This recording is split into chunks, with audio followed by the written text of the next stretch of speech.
요한일서 4장 11절에서 21절입니다. 키워드는 성령, 믿음, 사랑, 하나의 사랑, 하나님을 보이는 사랑입니다. 사랑하는 자들아, 하나님이 이같이 우리를 사랑하셨은즉 우리도 서로 사랑하는 것이 마땅하도다. 어느 때나 하나님을 본 사람이 없으되 만일 우리가 서로 사랑하면 하나님이 우리 안에 거하시고 그의 사랑이 우리 안에 온전히 이루어지느니라. 그의 성령을 우리에게 주심으로 우리가 그의 안에 거하고 그가 우리 안에 거하시는 줄을 아느니라. 아버지가 아들을 세상의 구주로 보내신 것을 우리가 보았고 또 증언하노니 누구든지 예수를 하나님의 아들이라 시인하면 하나님이 그의 안에 거하시고 그도 하나님 안에 거하느니라. 하나님이 우리를 사랑하시는 사랑을 우리가 알고 믿었노니 하나님은 사랑이시라. 사랑 안에 거하는 자는 하나님 안에 거하고 하나님도 그의 안에 거하시느니라. 이로써 사랑이 우리에게 온전히 이루어진 것은 우리로 심판날에 담대함을 가지게 하려 함이니 주께서 그러하심과 같이 우리도 이 세상에서 그러하니라. 사랑 안에 두려움이 없고 온전한 사랑이 두려움을 내쫓나니 두려움에는 형벌이 있음이라. 두려워하는 자는 사랑 안에서 온전히 이루지 못하였느니라. 우리가 사랑하면 그가 먼저 우리를 사랑하셨음이라. 누구든지 하나님을 사랑하노라 하고 그 형제를 미워하면 이는 거짓말하는 자니 보는 바 그 형제를 사랑하지 아니하는 자는 보지 못하는 바 하나님을 사랑할 수 없느니라. 우리가 이 계명을 주께 받았나니 하나님을 사랑하는 자는 또한 그 형제를 사랑할지니라. 아멘. 하나님의 사랑에 대해서 말했었습니다. 우리를 사랑하신 하나님의 사랑입니다. 그 사랑이 서로를 사랑하는 방향으로 나아가는 것이 마땅하다고 했습니다. 왜 그렇습니까? 12절에 의하면 영이신 하나님을 사람이 눈으로 본 적이 없는데 만일 우리가 서로 사랑하면 하나님이 우리 안에 거하시는 것이 드러난다는 것입니다. 그러므로 우리 사랑은 하나님을 드러내는 방식인 것입니다. 서로 사랑의 계명은 하나님의 뜻을 이루는 것일 뿐만 아니라 하나님의 계심을 또 그분이 사랑이심을 나타내는 증거로서의 역할도 합니다. 서로 사랑하는 일이 보이지 아니하는 하나님을 사람들에게 보여주는 매개체가 되는 것입니다. 그리고 그것을 하나님이 기뻐하십니다. 더 나아가 서로 사랑할 때 하나님의 사랑이 온전히 이루어진다고 했습니다. 정해진 목적을 이룬다는 것입니다. 하나님의 사랑은 그가 사랑하신 사람들에게 주어져서 그들을 통해 곳곳으로 퍼져나가도록 하나님이 목적하신 바가 있는 것입니다. 그래서 그 사랑이 정말 우리를 통해서 전달될 때 비로소 하나님이 목적하시고 시작하신 사랑의 역사가 온전히 이루어졌다고 할 수 있는 것입니다. 그 일을 행하는 사람들이 바로 교회입니다. 하나님의 사랑의 역사를 함께 행하여 영이신 하나님을 나타내는 사람들입니다. 그 일은 서로 사랑함으로써 이루어집니다. 그분의 사랑을 가지고 서로 사랑하는 것, 그 사랑의 수고가 하나님이 뜻하신 바를 이룹니다. 13절을 보면 그 사랑의 역사를 이루도록 성령님을 우리에게 주셨습니다. 성령님을 우리에게 주셔서 우리가 그 안에 거하고 그가 우리 안에 거하게 하셨습니다. 그분과 교제하게 하셨습니다. 삼위일체 하나님과의 사귐이라는 주제가 모든 부분에 깔려있고 계속해서 그것이 나타납니다. 사랑의 수고는 그분과 교제하며 살아가는 삶의 일환입니다. 또한 그분을 힘입어 행하는 일입니다. 앞에서 하나님의 사랑의 방식을 말했다면 다음으로는 하나님의 사랑의 내용에 대해 말합니다. 사랑의 방식은 서로 사랑하는 것이고 사랑의 내용은 예수 그리스도입니다. 우리가 가진 사랑이 무엇인가 묻는다면 우리는 예수 그리스도라고 답할 수 있습니다. 하나님 아버지가 아들이신 예수 그리스도를 세상의 구주로 보내셨고 그것을 사도 요한과 사람들이 보았고 증언합니다. 누구든지 그리스도께서 하나님의 아들임을 시인하면 하나님이 그 안에 거하시고 그도 하나님 안에 거한다고 했습니다. 세상의 구주로 오신 하나님의 아들을 믿는 자는 하나님과 교제하는 사람들입니다. 16절에서 이 내용을 다른 각도에서 말합니다. 하나님은 우리를 사랑하셔서 세상의 구주로 오신 하나님의 아들을 보내신 것을 우리가 알고 믿었습니다.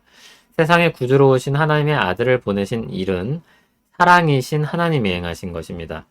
그러므로 16절처럼 그 사랑 안에 거하는 자는 하나님 안에 거하고 하나님도 그의 안에 거하신다고 합니다. 하나님과 교제하는 것입니다. 14절에서는 성령을 받은 자들이 하나님과 교제한다고 했습니다. 15절에서는 믿는 자가 하나님과 교제한다고 했습니다. 16절에서는 사랑하는 자가 하나님과 교제한다고 했습니다. 성령과 믿음과 사랑이 분리될 수 없는 것입니다.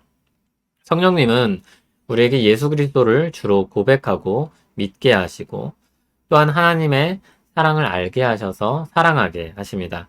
성령, 믿음, 사랑 이 모든 것들이 사슬처럼 연결되어 있습니다.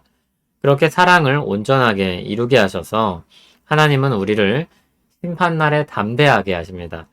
사랑 안에는 두려움이 없으며 온전한 사랑이 두려움을 내쫓습니다.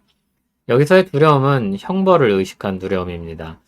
그러나 앞서 말한 하나님의 사랑을 가지고 나누는 사람들에게 그런 두려움이 있을 수 없습니다.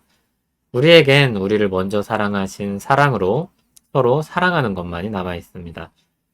요한은 이 단락을 맺으면서 하나님을 사랑한다고 하면서 형제를 미워할 수 없다고 했습니다. 보이는 형제를 사랑하지 아니하면 보이지 아니하는 하나님을 사랑할 수 없다고 합니다. 그것이 하나님을 사랑하는 자가 받은 계명입니다. 하나님을 사랑하는 자는 또한 그 형제를 사랑할지니라. 성령과 믿음과 사랑은 나뉘지 않습니다. 성령을 받은 사람이 믿지 않을 수 없고 믿는 사람이 사랑하지 않을 수 없습니다. 물론 우리 현실에서는 부족함이 있을 수 있습니다. 그러나 새롭게 된 우리 마음이 그럴 수는 없는 것입니다. 하나님이 먼저 사랑하셔서 우리를 위해 그리스도를 보내셨습니다. 성령님께서 그것을 알게 하시고 믿게 하십니다. 그 사랑의 역사로 말미암아 우리는 삼위일체 하나님과 교제합니다. 그 삶에 하나님의 사랑이 없을 수 없습니다. 하나님의 사랑이 우리로 하여금 사랑하게 만듭니다. 그 사랑의 역사를 아는 사도는 교회를 향해 적극적으로 권합니다. 우리가 그 안에서 사랑의 계명을 받았다고 했습니다. 하나님의 사랑을 받았고 또 그 사랑의 계명을 받은 자로서 사는 것입니다. 이러한 권면은 꽤나 강력한 어조로 주어지기도 하지만 두려움에 빠지게 하기 위한 것은 아닙니다. 오히려 온전한 사랑은 두려움을 내어 쫓는다 했습니다. 형벌의 두려움으로 인해 사랑하라고 내몰리는 것이 아닙니다. 그 길은 우리 길이 아니니 거기서 떠나 우리가 가야 할 길을 가자는 것입니다. 예를 들어 산행을 하는데 앞서가는 인도자가 있을 수 있습니다. 그러면 초행길을 가는 사람도 잘 갈 수 있습니다. 그럼에도 초보자는 다른 길을 엿볼 수도 있고 어느 순간 다른 길로 빠지게 될 수도 있습니다. 그래도 좋은 인도자가 함께 한다면 괜찮습니다. 돌아올 수 있기 때문입니다. 그가 길을 잘못 든 사람을 찾아내고 돌아와서 정상 궤도로 돌려놓을 수 있습니다. 결국 인도자와 함께한 모두는 목적지에 이르게 될 것입니다. 인도자는 산을 오르면서 사람들에게 끊임없이 말할 것입니다. 저를 따라오세요. 다른 길로 가지 마세요. 그 말이 다른 길로 가서 죽어도 모릅니다. 맘대로 하다 어찌 돼도 모릅니다. 그런 마음을 담고 있는 것은 아닌 것입니다. 잘 따라와서 목적지에 함께 가자는 권면인 것입니다. 하나님이 우리 인생의 인도자이십니다. 그분이 우리를 사랑하셨습니다. 그리고 사랑하며 살도록 하셨습니다. 사랑하며 살자고 말씀하십니다. 사랑의 계명을 주십니다. 하나님은 그 사랑을 이루도록 그리스도를 주셨습니다. 그리고 우리와 함께 하시며 말씀하십니다. 이러한 전제들을 가지고 이 말씀을 들어야 합니다. 하나님을 사랑하는 자는 또한 그 형제를 사랑할지니라. 이것은 하나의 사랑의 두 모습입니다. 앞뒤 자르고 한 부분만 들으면 이상하게 듣기 딱 좋습니다. 하나님의 풍성한 사랑의 은혜와 그리스도께서 행하신 놀라운 사랑의 희생과 성령님이 함께 하셔서 이끄시는 능력이 우리 신앙생활의 전제입니다. 하나님이 함께 하시고 동행하시는 역사가 우리 삶에 이미 포함되어 있습니다. 우리가 온전한 사랑을 어떻게 이룰 수 있겠습니까? 지식도, 지혜도, 능력도 부족합니다. 하나님이 우리에게 하나님의 사랑의 역사에 동참시키고 계신 것입니다. 우리를 그 역사에 함께 하자고 부르십니다. 사랑하기 좋은 날입니다. 우리가 사랑할 때 사람들이 보이지 아니하는 하나님을 보게 될 것입니다. 우리를 사랑하신 하나님을 사랑합니다. 우리를 위해 이 땅에 오셔서 우리를 대신하여 죽으신 그리스도를 찬송합니다. 우리 안에 거하시며 사랑의 능력을 주시는 성령님을 찬미합니다. 성부, 성자, 성령 하나님 모든 영광 받으시옵소서. 주님의 사랑으로 서로 사랑하며 살기 원합니다. 그 은혜의 역사로 우리 삶을 풍성히 채워주시길 기도합니다. 예수님 이름으로 기도합니다. 아멘.